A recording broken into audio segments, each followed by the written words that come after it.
Baik, terima kasih kepada moderator. Di sini saya akan menjelaskan tentang pengaturan hukum dan sanksi pidana bagi anggota kepolisian yang menyalahgunakan narkotika dan psikotropika.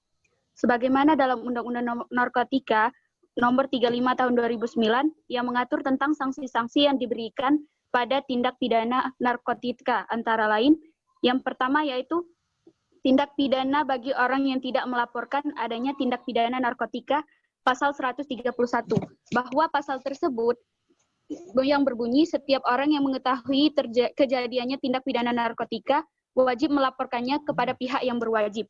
Namun tindak pidana bagi orang yang tidak melaporkan adanya tindak pidana narkotika tersebut dipidana dengan pidana penjara paling lama 1 tahun dan pidana denda paling lama 50 juta rupiah. Paling banyak 50 juta rupiah. Yang kedua yaitu tindak pidana bagi PNS, penyidik Polri, penyidik BNN yang tidak melaksanakan ketentuan tentang barang bukti pasal 140 dipidana dengan pidana penjara paling singkat 1 tahun dan paling lama 10 tahun dan pidana paling sedikit 100 juta rupiah dan paling banyak 1 miliar rupiah. Yang ketiga yaitu tindak pidana bagi Kepala Kejaksaan Negeri yang tidak melaksanakan ketentuan pasal 191 ayat 1 dipidana dengan pidana penjara paling singkat 1 tahun dan paling lama 10 tahun dan pidana denda paling sedikit 100 juta rupiah dan paling banyak 1 miliar rupiah. Mungkin itu saja yang dapat saya sampaikan. Kembali ke moderator.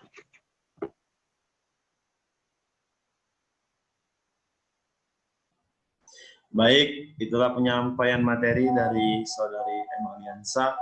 Selanjutnya kepada pemateri kedua, saya persilahkan.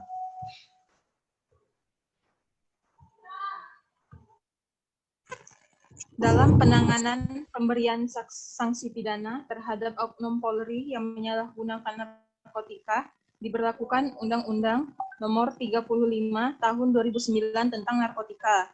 Di dalam ketentuan tersebut tidak hanya berlaku bagi anggota kepolisian saja, tetapi bagi masyarakat lain juga yang terbukti telah menyalahgunakan narkotika.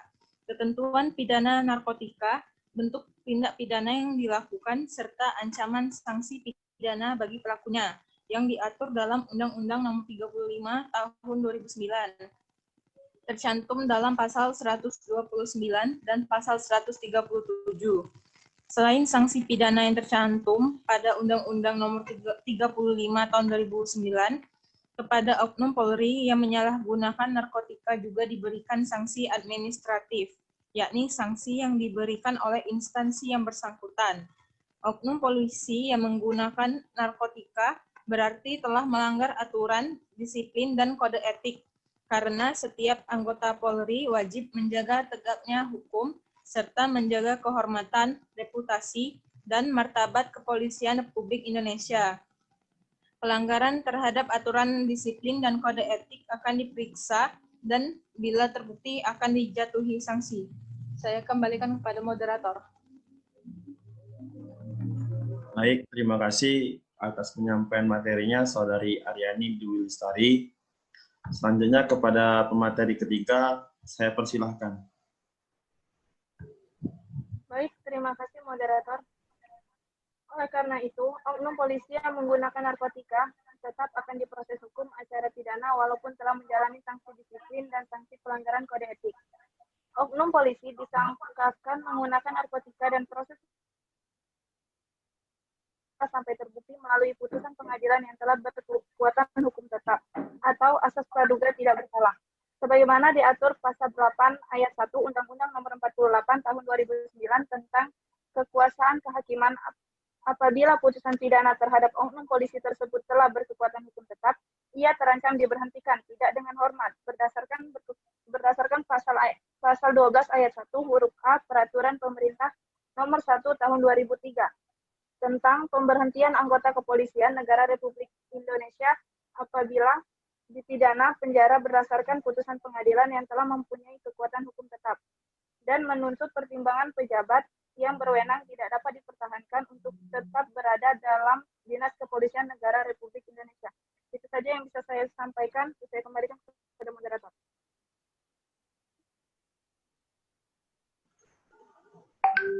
Baik, terima kasih kepada Saudari Eka Manisa. Selanjutnya, kepada pemateri keempat, saya persilahkan. Baiklah, yang B, penegakan kode etik terhadap kepolisian yang menyalahgunakan narkotika dan psikotropika. A. Pengaduan atau laporan. Pengaduan dari masyarakat mengenai anggota kepolisian yang menyalahgunakan narkotika dan psikotropika, yang kemudian ditindaklanjuti oleh anggota yang bertugas di fungsi resis narkoba untuk meminta keterangan tentang kebenaran laporan tersebut untuk dilakukan proses tahap awal, yaitu mendatangi tempat kajian perkara. Apabila didapati anggota tersebut sedang melakukan pesta narkotika, maka petugas segera melakukan pengamanan untuk diamankan menuju Mapolres. Selanjutnya dilakukan tes urin dan pemeriksaan. Yang B, pelaksanaan sidang disiplin dan penjatuhan sanksi kode etik diharapkan apabila menepati tenggang waktu 30 hari sejak diterima berkas perkara pelanggaran disiplin BPPD dari Prof Kepolisian untuk melaksanakan sidang disiplin terhadap terperiksa. Terima kasih, saya kembalikan ke moderator. Terima kasih atas penyampaian materinya, Saudari Adelia Salsabila Putri. Selanjutnya, kepada pemateri kelima, saya persilahkan. Baik, bismillahirrahmanirrahim. Selanjutnya, anggota Kepolisian Republik Indonesia, Polri, yang ditunjuk sebagai penurut perkara dalam sidang disiplin dimiliki banyak pengetahuan tentang dukun dan pencitraan lain. Agar mampu, Selanjutnya, anggota Kepolisian Republik Indonesia yang bertindak sebagai pendamping, terperiksa dan sidang disiplin memiliki komitmen yang kuat.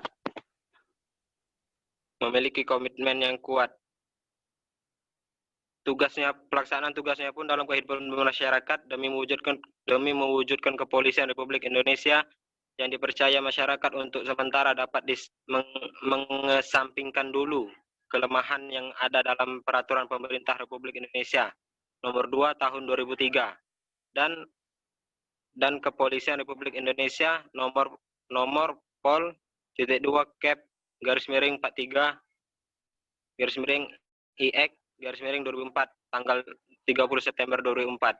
Namun tetap dalam batas toleransi untuk kepentingan yang lebih besar, yaitu institusi Kepolisian Republik Indonesia.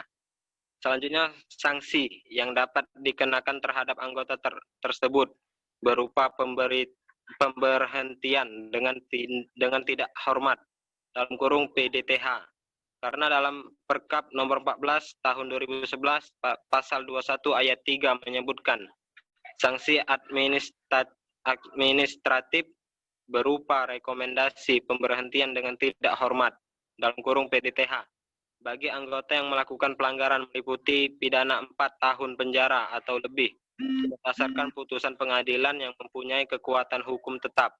Karena dalam Undang-Undang 35 tahun 2009 tentang narkotika menyebutkan penyalahgunaan narkotika golongan 1 pidana dengan penjara paling lama 4 tahun. Selanjutnya saya kembalikan ke moderator. Baik, terima kasih atas penyampaian materinya, Saudara Al-Mukarrom Muflihun Ramadan. Selanjutnya, kepada pemateri ke-6, saya persilahkan.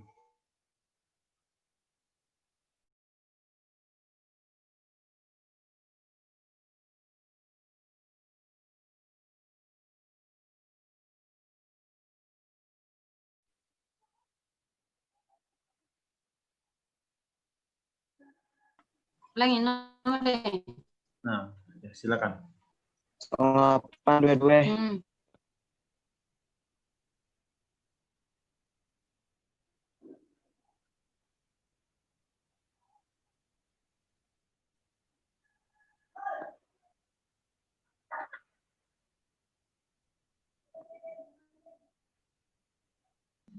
Kepada Pitra Prabu Alkat, Saya persilahkan.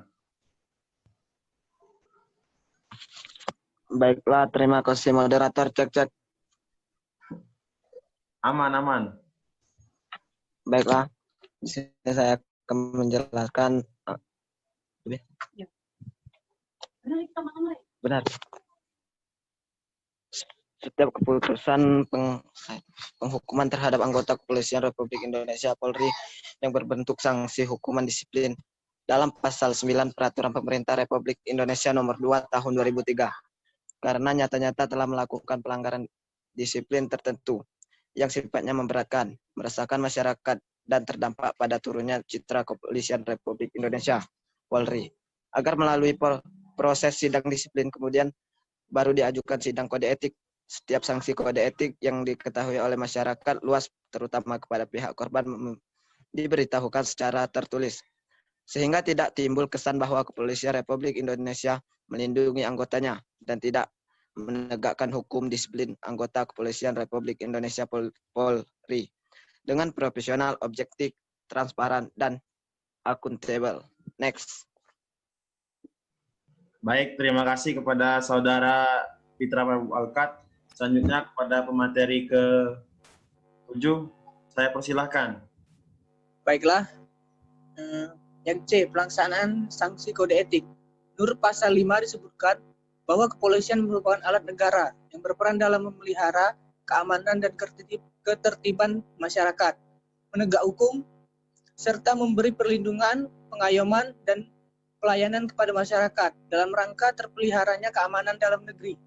Kepolisian Negara Republik Indonesia adalah kepolisian nasional yang merupakan satu kesatuan dalam melaksanakan peran. Yang pertama, keamanan dan ketertiban masyarakat. Yang kedua, keamanan dalam negeri. Menurut pasal 13 Undang-Undang Nomor 2 Tahun 2002, tugas pokok kepolisian adalah yang pertama, memelihara keamanan dan ketertiban masyarakat. Yang kedua, menegakkan hukum. Dan yang selanjutnya, memberikan perlindungan, pengayoman, dan pelayanan kepada masyarakat. Menurut pasal 15 Undang-Undang Nomor 2 Tahun 2002, wewenang kepolisian adalah A. Menerima laporan atau pengaduan. B. Membantu menyelesaikan perselisihan warga masyarakat yang dapat mengganggu ketertiban umum. Yang C. Mencegah dan menanggulangi tumbuhnya penyakit masyarakat antara lain pengemisan, pergelandangan, pelacuran, perjudian, penyalahgunaan obat narkotika, pemabukan, perdagangan manusia, penghisapan atau praktik lintah darat, dan pungutan liar. Yang D, mengawasi aliran yang dapat menimbulkan perpecahan atau mengancam persatuan dan kesatuan bangsa. Aliran yang dimaksud adalah semua atau paham yang dapat menimbulkan perpecahan atau mengancam persatuan dan kesatuan bangsa, antara lain aliran kepercayaan yang bertentangan dengan falsafah dasar negara Republik Indonesia. Yang E, mengeluarkan peraturan kepolisian dalam lingkup kewenangan administratif kepolisian. F, melaksanakan pemeriksaan khusus sebagai bagian dari tindakan kepolisian dalam rangka pencegahan. Balik ke mana? Baik, terima kasih kepada Saudara Tommy Wijaya yang sudah menyampaikan materinya. Selanjutnya kepada pemateri yang ke-8, saya persilahkan. Baiklah, materi terakhir yaitu pejabat Kepolisian Negara Republik Indonesia menjalankan tugas dan wewenangnya di seluruh wilayah negara Republik Indonesia, khususnya di daerah hukum. Pejabat yang bersangkutan ditugaskan sesuai dengan peraturan perundang.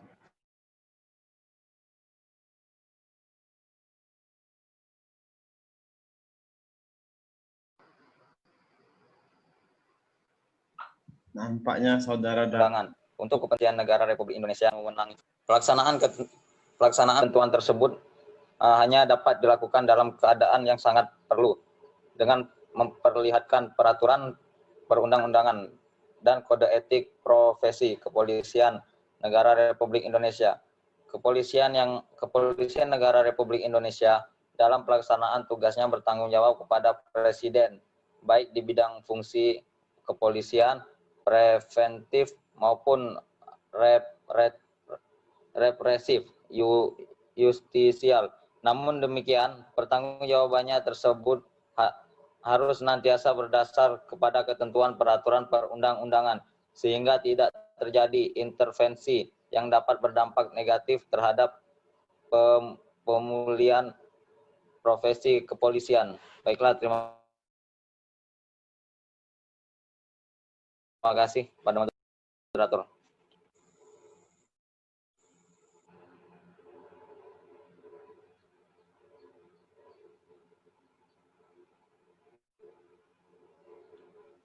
Baik, terima kasih kepada Saudara David Caniago.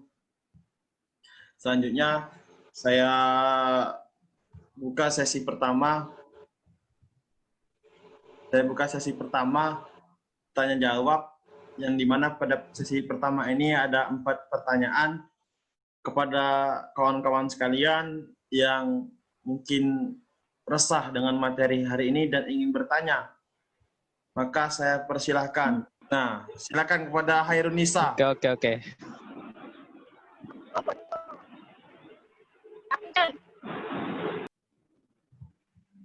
Mana? Hairunisa?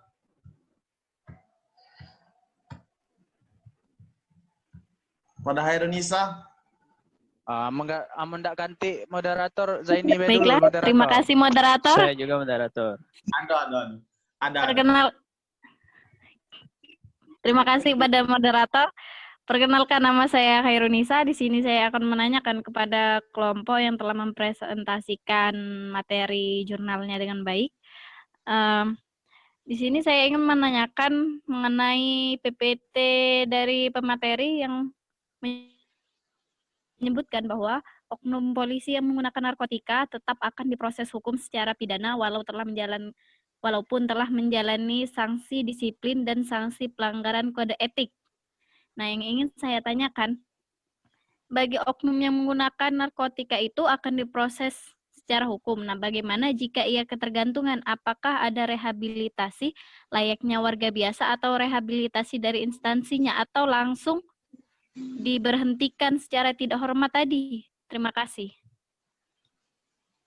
Baik, terima kasih kepada Hairunisa. Mohon maaf untuk kawan-kawan lain. Terima kasih kepada Hairunisa. Selanjutnya yang ingin bertanya, saya persilakan. Saya moderator. Saya perwakilan dari kelompok 2, moderator. Ya, kepada Saudara Muhammad Zaini, saya persilakan. Terima kasih kepada moderator yang telah memberikan kesempatan kepada saya. Di sini sebelum saya bertanya, terlebih dahulu di sini saya akan menjelaskan dulu. Pemateri tadi menyampaikan bahwasanya di dalam Undang-Undang Nomor 35 Tahun 2009 itu berbicara masalah narkotika. Sebagaimana kita ketahui bahwasanya kasus penyalahgunaan narkotika di Indonesia pada tahun 2020 saat ini, Kapolda Metro Jaya Irjen Nana Surjono mengatakan bahwa sampai saat ini kasus itu berjumlah 2.894 kasus. Itu sebagai yang terjadi. Dan tersangka sebesar 3.586. Kurang lebih seperti itu kepada pemateri. Yang ingin saya tanyakan, bagaimana menyikapi hal tersebut? Dan langkah-langkah apa sajakah yang harus dilakukan, baik dari pemerintahan maupun masyarakat itu sendiri. Karena dapat kita ketahui bahwasanya peningkatan kasus-kasus yang disampaikan oleh pemateri pada siang hari ini banyak sekali, yang mana saya sebutkan tadi. Nah, bagaimana pertanyaan ini ya moderator, bagaimana menyikapi hal tersebut dan langkah-langkah apa sajakah yang harus dilakukan, baik dari pemerintahan maupun masyarakat itu sendiri. Terima kasih moderator.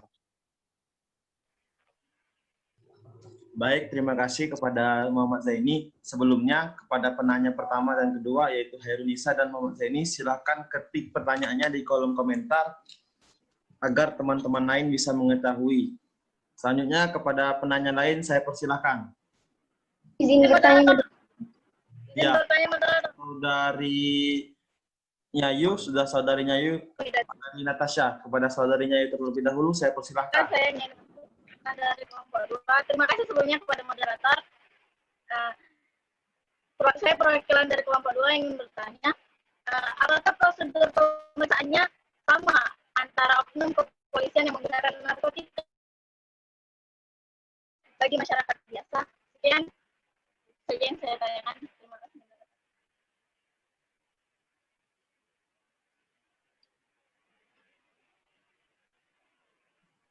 Ya, terima kasih kepada saudari Nyayu yang pertanyaannya di mana sangat bagus. Selanjutnya kepada saudari Natasha Hoiru Rizka. Saya persilahkan. Oke, saya Natasha. Izin bertanya, moderator. Pertanyaan ini tidak jauh kaitannya dengan yang pertanyaan dari saudara Zaini. Yang mana pertanyaannya adalah, mengapa narkoba ini tiap tahun selalu meningkat pemakaiannya? Padahal tidak sedikit yang sudah kita ketahui bahwa akibat yang ditimbulkan dari narkoba ini sangatlah berbahaya. Bahkan sampai aparat penegak hukum pun memakainya. Mengapa demikian? Mohon penjelasannya. Terima kasih.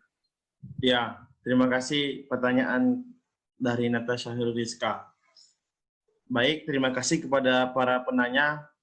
Selanjutnya, saya mengingatkan juga kepada para penanya agar kiranya menulis pertanyaannya di kolom komentar Zoom. Baik, selanjutnya berikan kami waktu agar kami bisa menemukan jawaban-jawaban atas pertanyaan dari teman-teman sekalian. Terima kasih. Baiklah teman-teman sekalian, kita sudah memasuki sesi jawaban. Adapun jawaban pertama akan disampaikan oleh saudari Adelia Salsabila Putri yang akan menjawab pertanyaan dari saudari Natasha Rizka. Kepada saudari Adelia Salsabila Putri, saya persilahkan. Baiklah, di sini saya akan menjawab pertanyaan dari saudari Natasha.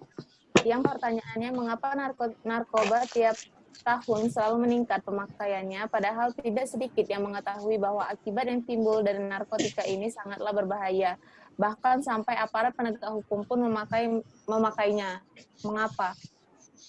Salah satu penyebab dari penggunaan narkotika adalah tekanan psikologis, ekonomi, dan banyak penyebab lainnya. Dan salah satunya juga dikarenakan narkotika diibaratkan seperti penyebaran virus yang tidak terlihat namun telah menyebar luas. Banyak masyarakat, bahkan aparat yang telah mengetahui negatif atau buruknya dari penggunaan narkotika tersebut. Tetapi yang seperti saudara bilang, seperti kita ketahui bahwa banyak dampak negatif dari narkotika, namun bagi pemakai narkotika bisa membuat mereka jauh lebih tenang dari berbagai masalah yang mereka dapatkan.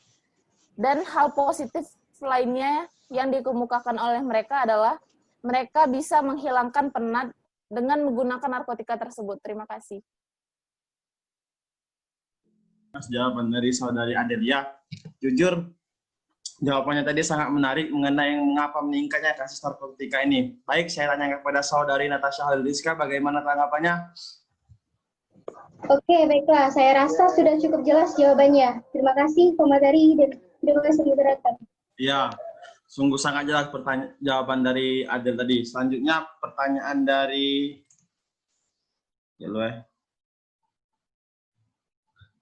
dari saudarinya Yunur Afifah akan dijawab oleh saudari Eka Manisa. Kepada saudari Eka Manisa, saya persilahkan.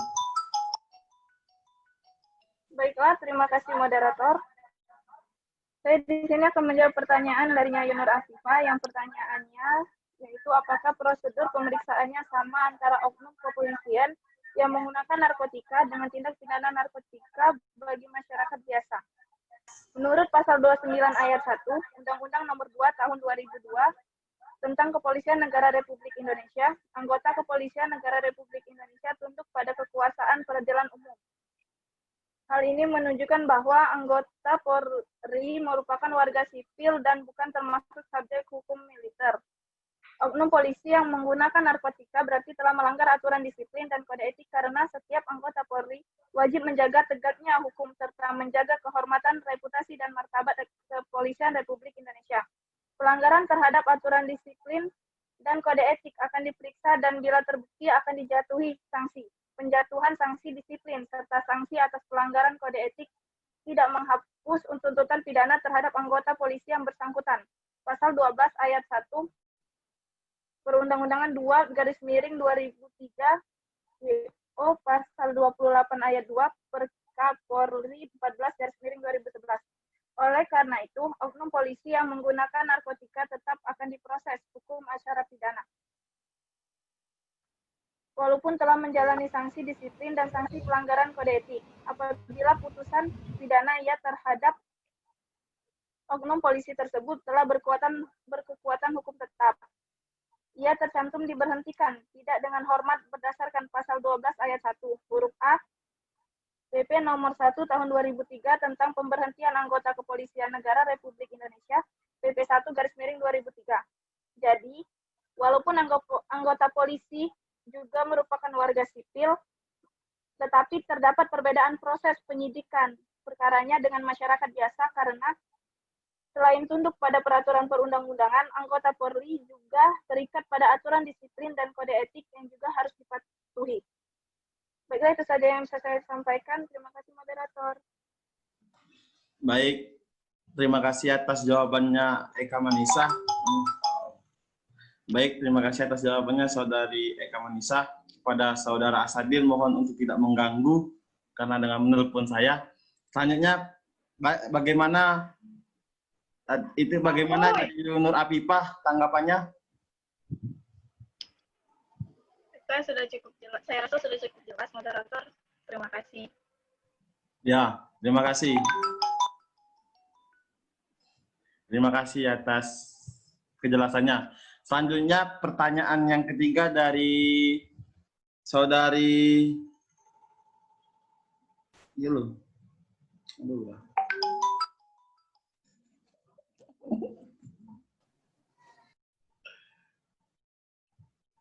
Saudari siapa dulu? Oh ya. Pertanyaan dari Saudari Hairunisa akan dijawab oleh Saudari Aryani Dwi Lestari. Kepada Saudari Aryani Dwi Lestari, saya persilahkan. Baiklah, saya di sini akan menjawab pertanyaan dari Saudari Hairunisa. Yang pertanyaannya tentang oknum polisi yang menggunakan narkotika tetap akan diproses secara hukum acara pidana dan menjalani sanksi disiplin dan sanksi pelanggaran kode etik. Yang menggunakan narkotika akan diproses hukum. Bagaimana jika ia ketergantungan? Apakah ada rehabilitasi layaknya warga biasa atau rehabilitasi dari instansinya atau langsung diberhentikan secara tidak hormat? Berdasarkan Undang-Undang Nomor 35 Tahun 2009 tentang narkotika, rehabilitasi itu dilakukan terhadap pecandu narkotika dan korban penyalahgunaan narkotika. Keduanya wajib menjalani rehabilitasi medis dan rehabilitasi sosial. Rehabilitasi medis adalah suatu proses kegiatan pengobatan secara terpadu untuk membebaskan pecandu dari ketergantungan narkotika. Sedangkan rehabilitasi sosial adalah suatu proses kegiatan pemulihan secara terpadu, baik fisik, mental, maupun sosial, agar bekas pecandu narkotika dapat kembali melaksanakan fungsi sosial dalam kehidupan masyarakat. Selain melalui pengobatan dan atau rehabilitasi medis, penyembuhan pecandu narkotika dapat diselenggarakan oleh instansi pemerintah atau masyarakat melalui pendekatan keagamaan dan tradisional. Seperti halnya masyarakat pada umumnya yang menyalahgunakan narkotika, polisi juga direhabilitasi di Balai Rehabilitasi BNN. Rehabilitasi itu langsung diberikan kepada polisi dengan menunggu putusan pengadilan terlebih dahulu. Hal ini karena putusan hakim yang menentukan apakah yang bersangkutan menjalani rehabilitasi atau tidak berdasarkan pada terbukti atau tidaknya tindak pidana yang dilakukan. Saya kembalikan kepada moderator. Baik, terima kasih atas jawabannya Saudari Aryani. Bagaimana kepada Saudari Hairunisa tanggapannya? Hairunisa? Oh ya, jadi sama-sama direhab di Balai Rehabilitasi BNN. Terus dengan menunggu putusan hakim. Terima kasih pemateri. Baik, terima kasih. Sudah jelas.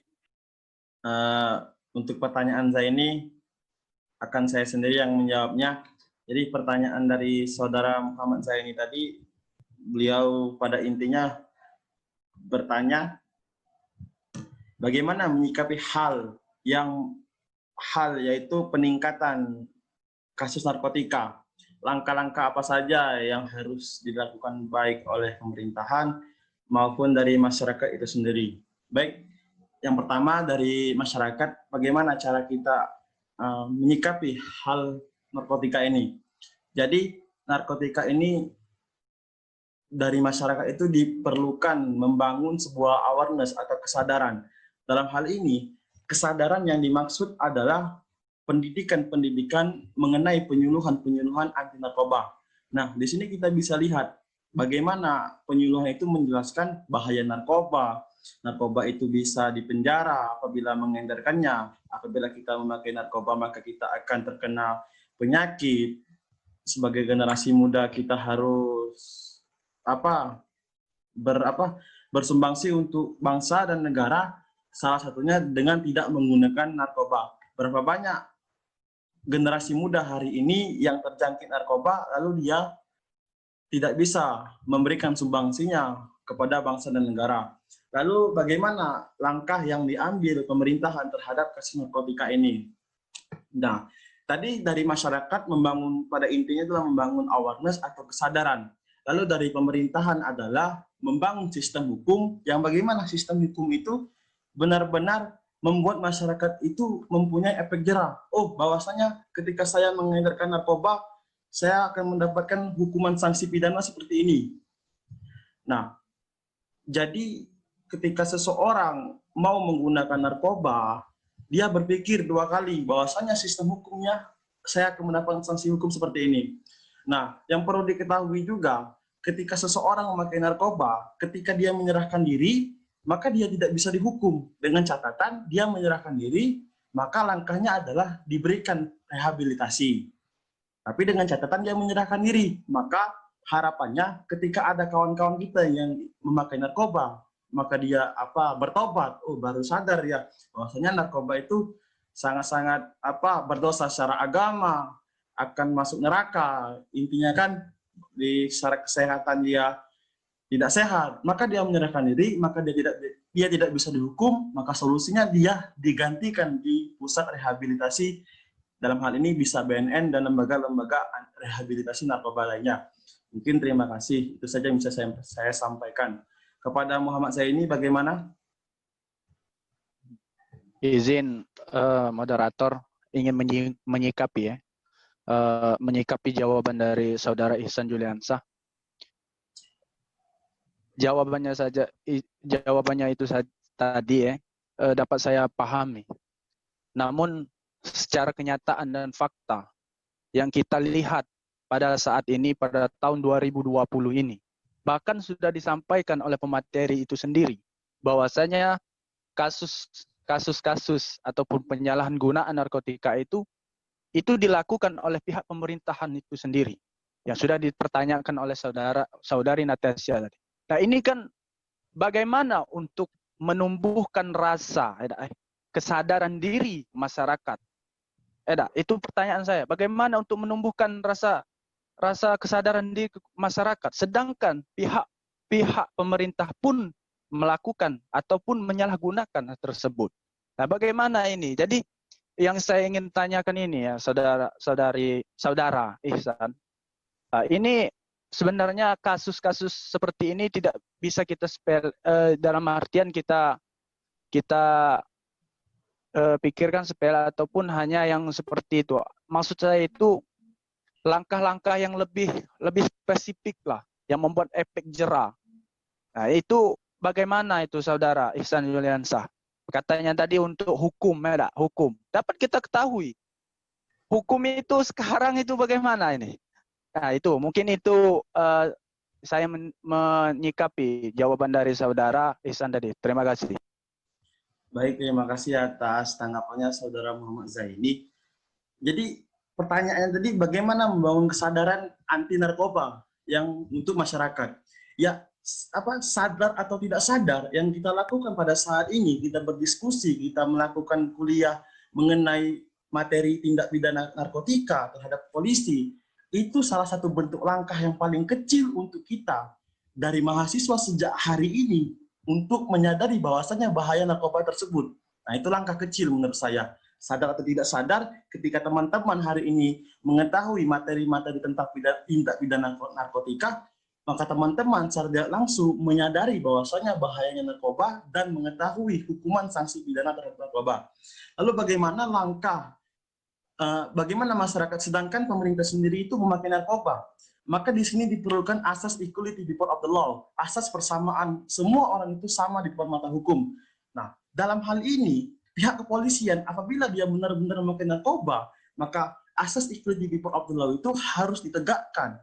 Tidak ada maupun dia seorang Kapolda sekalipun, ketika dia menggunakan narkotika, dia harus dihukum sesuai dengan apa yang diatur dalam undang-undang. Dalam hal ini sudah dijelaskan di dalam pembahasan PowerPoint tadi, di Undang-Undang Narkotika Nomor 35 tahun 2009 telah mengatur sanksi-sanksi yang diberikan pada tindak pidana narkotika. Tindak pidana bagi PNS, bagi penyidik Polri, bahkan penyidik BNN sekalipun yang notabene Badan Narkotika Nasional, ketika dia menggunakan narkotika, dia bisa dikenakan sanksi pasal 140, dipidana paling penjara paling singkat 1 tahun dan paling lama 10 tahun. Dan pidana paling sedikit 100 juta rupiah dan paling banyak 1 miliar rupiah. Jadi kesimpulannya Muhammad Zaini, bagaimana cara membangun awareness atau kesadaran ini dari kita sendiri. Sadar atau tidak sadar, pada hari ini kita diskusi, berarti kita sudah mempelajari bahwasanya bahaya narkoba itu seperti ini, hukuman memakai narkoba itu seperti ini. Mungkin bisa dipahami, terima kasih. Bagaimana? Saya rasa cukup moderator untuk mempersingkat waktu. Mungkin di lain forum mungkin kita akan membahas lagi. Terima kasih. Ya, terima kasih. Mungkin saya buka sesi kedua. Silakan bagi teman-teman dalam hal ini 4 pertanyaan lagi untuk menghidupkan mic-nya dan kameranya. Disilakan. Izin bertanya moderator.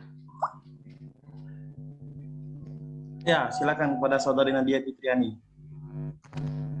Terima kasih kepada moderator. Saya Nadia Fitriani, izin bertanya, mengapa dalam penerapan sanksi pidana, Kepala Kejaksaan Negeri dapat dipidana karena melanggar pasal 91 ayat 1 Undang-Undang Nomor 35 Tahun 2009 tentang narkotika. Padahal Kepala Kejaksaan Negeri merupakan penegak hukum. Tolong jelaskan. Terima kasih. Ya, terima kasih atas pertanyaannya yang sangat bagus. Oh ya, saya sedikit resah dari hati saya pribadi mengenai pertanyaan dari Muhammad Zaini tadi. Jadi Muhammad Zaini, apakah masih aktif? Ya, bagaimana ini moderator? Saya sedikit resah karena nampaknya Saudara Zaini tadi belum bisa memahami daripada apa yang saya sampaikan. Jadi saya dari sedikit raut wajahnya Saudara Zaini belum menerima jawaban dari Saudara Ihsan. Nah, maka dari itu pada hari ini moderator tidak seperti itu audiens. Iya, kita kan diskusi. Nah, jadi kesimpulannya kan pertanyaan dari Muhammad Zaini tadi menyikapi hal tersebut. Nah, saya sampaikan tadi itu adalah sikap saya. Saya sudah menyampaikan dari tataran filosofis, tataran yuridis, sudah saya sampaikan filosofis bahwasanya membangun awareness, kesadaran. Sedangkan dari yuridis, bagi polisi yang memakai narkoba, maka diperlukan asas equality before of the law. Nah, itu adalah sikap saya. Jadi, dalam pertanyaannya itu saja menyikapi, maka itu adalah sikap saya. Bisa dipahami? Terima kasih. Baik, moderator. Iya. Saya diperpanjang lagi moderator. Mungkin teman-teman kan waktunya ini juga ingin habis, jadi mempersingkat. Baiklah, di sini saya akan menjawab pertanyaan dari Saudari Nadia. Yang pertanyaannya, mengapa dalam penerapan sanksi pidana, Kepala Kejaksaan Negeri dapat dipidana karena melanggar pasal 91 Undang-Undang Nomor 35 Tahun 2009 tentang narkotika. Padahal Kepala Kejaksaan Negeri merupakan penegak hukum. Sebelumnya kita harus mengetahui dulu isi dari pasal 91 Undang-Undang Nomor 35 Tahun 2009. Menurut pasal 91 Undang-Undang Narkotika ayat 1, bahwasanya Kepala Kejaksaan Negeri setempat setelah menerima pemberitahuan tentang penyitaan barang narkotika dan prekursor narkotika dari penyidik Kepolisian Negara Republik Indonesia atau penyidik BNN dalam waktu paling lama 7 hari wajib menetapkan status barang sitaan narkotika dan prekursor narkotika tersebut untuk kepentingan pembuktian perkara.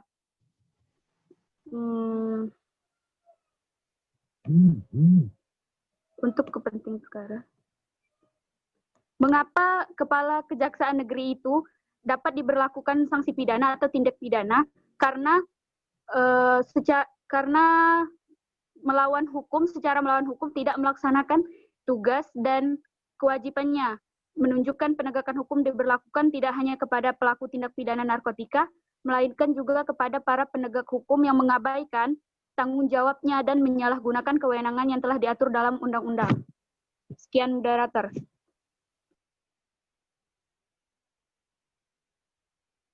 Jadi dapat saya simpulkan pada pertemuan kita yang ke-9 hari ini, yang dimana pembahasan kita hari ini adalah tindak pidana narkotika dan psikotropika. Dalam hal ini pembahasannya lebih khusus kepada penggunanya, yaitu pihak kepolisian. Jadi yang dapat kita simpulkan secara bersama-sama yaitu bagaimana tindak pidana narkotika ini bisa kita berantas. Dengan dari hal yang kecil kita bisa menyadari bahwasannya narkotika itu merupakan hal yang sangat bahaya. Jadi sebagai mahasiswa kita bisa menghindarinya. Lalu di dalam sistem hukum Indonesia, agar kiranya asas equality before of the law, penegakan hukum terhadap siapapun itu bisa diterapkan sebagaimana mestinya, tidak memandang jabatan, tidak memandang anak siapa, tidak memandang itu. Karena tindak pidana narkotika ini merupakan tindak yang bisa merusak generasi. Mungkin itu saja yang dapat saya sampaikan. Saya mohon maaf apabila ada kesalahan kata. Kepada Allah kita sama-sama mohon ampun. Billahi taufiq wal hidayah wa ridha wal inayah. Wassalamualaikum warahmatullahi wabarakatuh. Waalaikumsalam warahmatullahi wabarakatuh.